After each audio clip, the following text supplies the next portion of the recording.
Hi.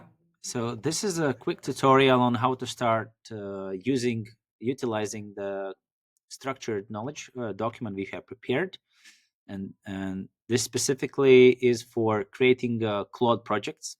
So when you're in projects section, you click download the specific knowledge base, as you might have different knowledge bases for different audiences or different products or different regions.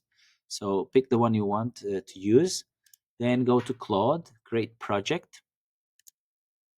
Name your project. I would suggest naming it with the primary audience, and maybe the region as well or product, but basically create. Then you add content. You add the document which you downloaded, the text file, AI ready business context.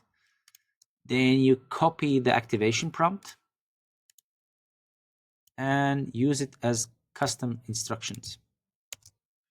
So it's utilizing it much better. And actually, that's it. This is how you create your custom AI assistant, your company context aware AI assistant. From now on, you can start new chats here, and it will know all of the details already. So that's it.